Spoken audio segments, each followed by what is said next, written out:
Hello दोस्तों, आज हम 12th वालों के लिए नया चैप्टर स्टार्ट करने जा रहे हैं, जनन स्वास्थ्य, रिप्रोडक्टिव हेल्थ।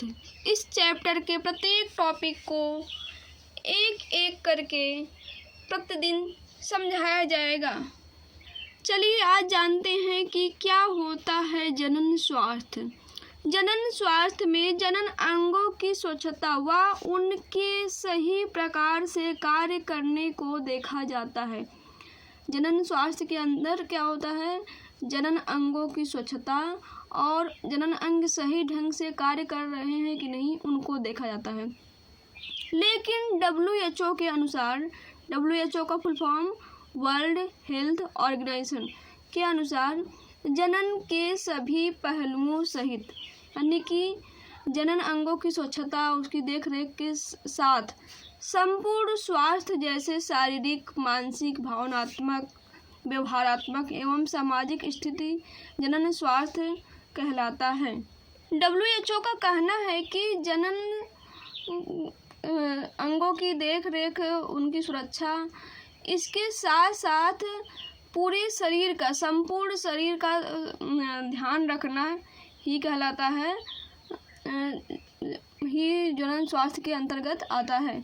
जैसे कि शारीरिक, मानसिक ध्यान रखना, भावनात्मक, व्यवहारात्मक, सामाजिक स्थिति, यानी व्यक्ति का समाज के प्रति कैसा व्यवहार है, तो इन सभी को जनन स्वास्थ्य के अंतर्गत रखा गया है।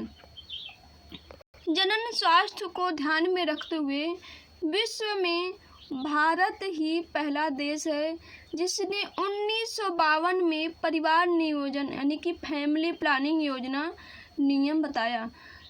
यानी कि जनन स्वास्थ्य को देखते हुए, जिस तरह से लोगों के स्वास्थ्य बिगड़ रहे हैं, तो उसको देखते हुए उन्होंने एक नियम बनाया परिवार नियोजन का। वो भी किस सन में? 1952 में। विश्व का पहला ही देश है जो है भारत, अपना ही देश। इसमें जनन स्वास्थ्य को देखते हुए परिवार नियोजन का योजना बनाना पड़ा। दूसरा पॉइंट है जनन स्वास्थ्य एवं शिशु सेवा, इसको कहेंगे RCH कार्यक्रम 1997 में बनाया गया कि जनन स्वास्थ्य शिशु सेवा, यानी कि माता और बच्चों का ध्यान रखना, उसका कार्यक्रम 1997 में बनाया गया था। RCH का फुल फॉर्म है reproductive and child health. Exam में पूछता है, इसलिए आप लोग नोट कर लीजिएगा, रिप्रोडक्टिव एंड चाइल्ड हेल्थ। आइए जानते हैं कि जनन स्वास्थ्य की प्रमुख समस्याएं क्या हैं, किसके कारण जनन स्वास्थ्य बिगड़ता है, सब कुछ पॉइंट करके लिखा गया है। देखते हैं। अनियोजित गर्भधारण या अनियमित गर्भधारण, यानी कि बिना नियोजन के, बिना प्लानिंग के गर्भधारण करना भी जनन स्वास्थ्य पे प्रभाव डालता है। और असुरक्षित गर्भपात। असुरक्षित गर्भपात का मतलब कि गर्भपात बिना डॉक्टर के सलाह से नहीं करवाना चाहिए, और गर्भपात एक कुशल डॉक्टर की सलाह से और सब कुछ ध्यान में रखते हुए कि गर्भपात का मंत्र चल रहा है कि नहीं, मतलब गर्भपात कराने योग्य है कि नहीं है, तो सब कुछ ध्यान में रखते हुए ही गर्भपात कराना चाहिए। यदि असुरक्षित गर्भपात कराया जा रहा है तो ऐसे में जनन स्वास्थ्य बिगड़ रहा है। यौन संचारित रोग। यौन संचारित रोग को कहते हैं STDs, सेक्सुअली ट्रांसमिटेड डिजीज। ये भी एग्जाम में पूछा जाता है, 10th और 12th वालों दोनों के एग्जाम में पूछा जाता है, सेक्सुअली ट्रांसमिटेड डिजीज। जनन यौन संचारित रोग में जैसे कि एड्स आते हैं, हर्पीस आता है, गोनोरिया आता है, तो ये सब जनन यौन संचारित रोग हैं, सेक्स के द्वारा फैलते हैं।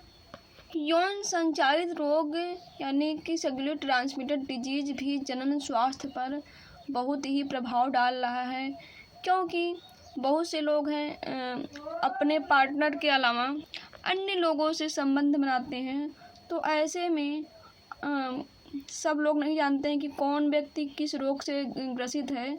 तो ये जो STDs है, यानी कि सेक्सुअली ट्रांसमिटेड डिजीज है, ये यौन संपर्क के द्वारा एक दूसरे में फैल जाते हैं। तो 1 से 2, 2 से 4 ऐसे ही फैलते रहते हैं। तो ये भी जनन स्वास्थ्य पर अधिक प्रभाव डालता है। और अगला है मासिक धर्म संबंधी समस्याएं। मेंस्ट्रुअल साइकिल यानी कि पीरियड के संबंधी समस्याएं। अगर पीरियड नियमित नहीं रहेगा और या तो हैवी स्राव होता है रक्त का, तो ये भी जनन स्वास्थ्य पर प्रभाव डालता है। कम उम्र में विवाह होना। कम उम्र में विवाह होने पर भी जनन स्वास्थ्य पर बहुत प्रभाव पड़ेगा, क्योंकि जब कम उम्र में बच्चों का विवाह होगा तो वो बच्चे पूर्ण रूप से तैयार नहीं रहेंगे। तो मतलब कि अगर कोई लड़की है तो वो माँ बनने के लिए पूर्ण रूप से तैयार नहीं रहेगी, उसकी बॉडी पूर्ण रूप से तैयार नहीं रहेगी, तो उसको बहुत सारी समस्याएं होंगी, कमजोरी होगा और एबॉर्शन भी हो सकता है। अगला है कम उम्र में बार बार संतान उत्पन्न करना। कम उम्र है और बार बार संतान उत्पन्न करने से भी जनन स्वास्थ्य पर बहुत प्रभाव पड़ता है। वैसे तो एक बेबी होने के बाद 3 साल का गैप रहना चाहिए, फिर दूसरा बेबी होने के बाद 3 साल का गैप रहना चाहिए, ताकि जो माँ का शरीर है वो पूर्ण रूप से दूसरे बेबी के लिए तैयार हो जाए। अगर 1-1 साल का गैप रहेगा तो माँ का शरीर पूर्ण रूप से तैयार नहीं होगा और ऐसे में बच्चा भी कमज़ोर होगा, माँ भी रोगों से ग्रसित हो जाएगी और वो उसका मेंटल हेल्थ भी नहीं सही रहेगा। तो यही सब परेशानियाँ होती हैं। तो इसलिए हमेशा एक बेबी के बाद 3 साल का गैप होना ज़रूरी है। परिवार नियोजन का ज्ञान न होना। बहुत से लोगों को परिवार नियोजन का ज्ञान नहीं है और परिवार नियोजन का जब ज्ञान नहीं होगा तो जनन स्वास्थ्य संबंधी परेशानियाँ बढ़ेंगी। बस आज के लिए इतना ही। वीडियो कैसा लगा है कमेंट कर ज़रूर बताइएगा। यदि चैनल पर नए हो सब्सक्राइब कर लीजिए और स्क्रीनशॉट ले लीजिए।